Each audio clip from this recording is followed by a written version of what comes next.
জানলা খুলে উঁকি মারছিলাম, বৃষ্টি হয়তো বা থামবে, কে কার কথা শোনে। তারপর বৃষ্টির তাপমাত্রা মাপার জন্য ছাদে আসলাম, তাও দেখি ভীষণ রকম বৃষ্টি হচ্ছে। এগুলো দেখার পর কি ভাইয়া অফিসে যেতে মনে চায় বলেন? তারপর বাধ্য হয়ে বের হয়ে গেলাম বাসা থেকে। যেতেই যখন হবে তাহলে আর বসে থেকে লাভ নেই।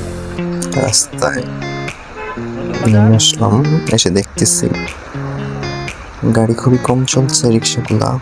তারপর ডাকছিলাম যাবে কিনা। দুইজন ছেলে বৃষ্টিতে ভীষণ মজা করছিল।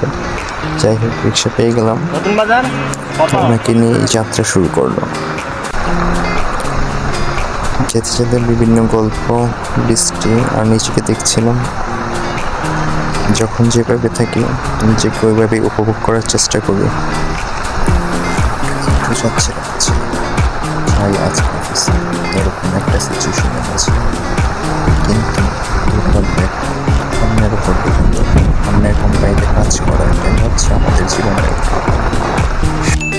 যেতে যেতে ওনার সাথে একটা ডিল হলো যে উনি আমাকে গুলশান পর্যন্ত নিয়ে যাবে। তার কারণ ভাইয়া বৃষ্টির মধ্যে গাড়ি চেঞ্জ করাটা একটু অন্যরকম ট্রাফ হয়ে যায়, নামবো আবার উঠবো এরকম।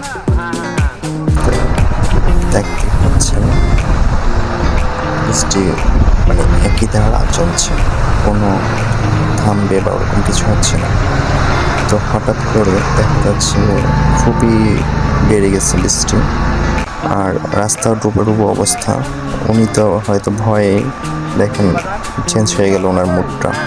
এগুলা দেখে মামা ভয়ে বা যাই হোক যে কোনো একটা কারণ হয়তো বা সে বলতেছে আর যাবে না গুলশানে। বলছে আপনি আমাকে নতুন বাজারের কথা বলে নিয়ে আসছেন, আমি আপনাকে ওখানে নামিয়ে দিব, বাট আমি যাবো না ওই সাইডে পুলিশ ধরবে এটা সেটা, মানে এরকম এক্সকিউজ দেখাচ্ছে। যাই হোক, আমি মজাই পাচ্ছিলাম, সমস্যা নেই। আমার এমনিতেই জামা কাপড় অল ভিজে গেছে, তো আমি চেঞ্জ হয়ে যেতে পারবো। তো হঠাৎ করে চেঞ্জ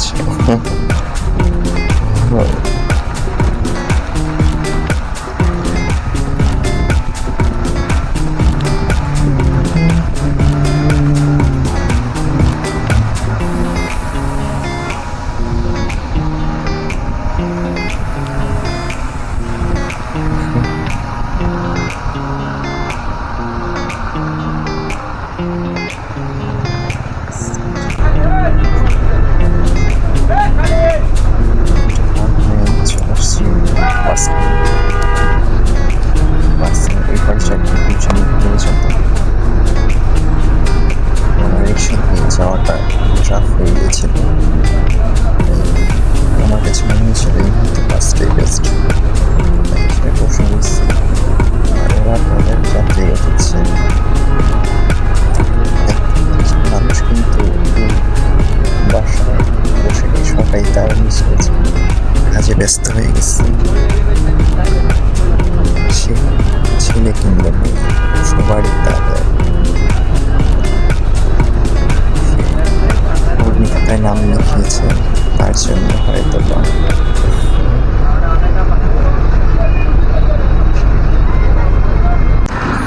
বাস থেকে নেমে গেলাম। অবশেষে গন্তব্যটা আমার এখানেই ছিল। তারপরে ছাতাটা খুলে হাঁটতে হাঁটতে অফিসের দিকে যাচ্ছিলাম, কিছু করার ছিল না।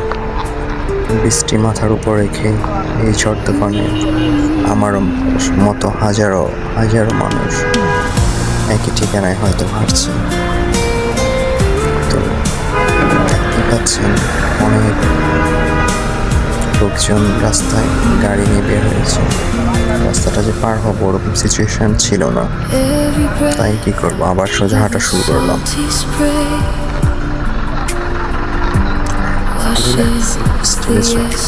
কিন্তু জামা কাপড় সবই ভিজে গিয়েছিল, হাঁটতে পড়া কখনো অফ ছিল না।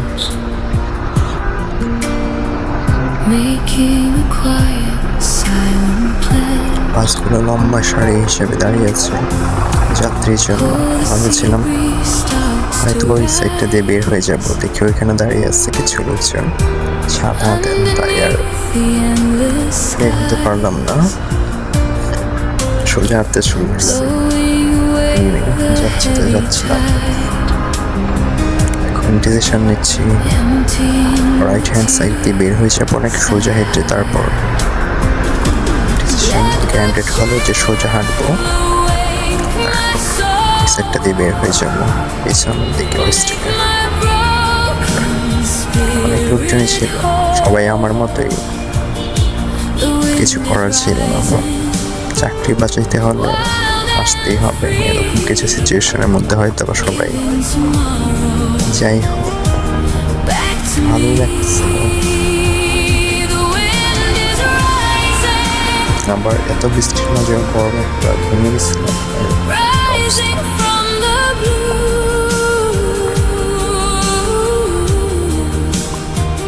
চাইলে ওই দিকটাতে চলে যেতে পারতাম, কিন্তু আমার যদি দুর্বলতার লিস্ট খুঁজে পান তাহলে তার মাঝে এটা অন্যতম যে আমি রাস্তা বের হতে পারি না। রাস্তা পার হইতে আমার এতটা ভয় লাগে, মানে কি বলবো। আমি কখনোই যদি ফ্রেন্ড সার্কেলের সাথে বের হই না রাস্তায় হাঁটার জন্য, দেখা যাবে সবাই আমাকে রেখে চলে গেছে ওপারে, আমি দাঁড়িয়ে আছি এখানে। এরকম কিছু জানি না কেন এরকমটা হয়, তবে এটা আমার সাথেই হয়। আর আশা করি একদিন এটা আমি ঠিক করে ফেলবো চলতে চলতে। যাই হোক, যাচ্ছিলাম, সবাই সবার কাজে বিজি ছিল, আমিও আমার মতো করে হেঁটে যাচ্ছিলাম। সিটির পাশ দিয়ে যাচ্ছি, এখানে মার্কেট ওপেন ছিল। বৃষ্টির মাঝে অনেক দেখা যাচ্ছে যে শপিং করতে চলে আসছে।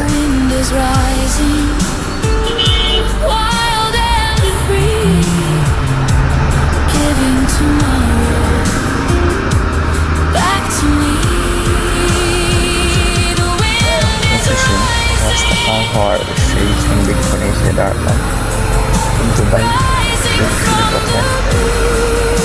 গাড়ি একটার পর একটা আসতেছে। কারগুলা সিএনজিগুলো মানুষ যাচ্ছে, দাঁড়াবে না, ওকে সাইড দেবে না, ওরা মতোই যাবে। যাই হোক, চলে আসলাম কাছাকাছি। যাওয়ার সময় বড় ভাইয়ের সাথে দেখা, তো ভাইয়ার সাথেই কথা বলতে বলতে অফিসের দিকে চলে যাচ্ছি। এতক্ষণ যাই একা ছিলাম, বাট এখন ভাইয়া হতে খুবই ভীষণ খুশি হলাম। বাকি পথটা ওনার সাথেই কথা বলতে বলতে চলে যাব।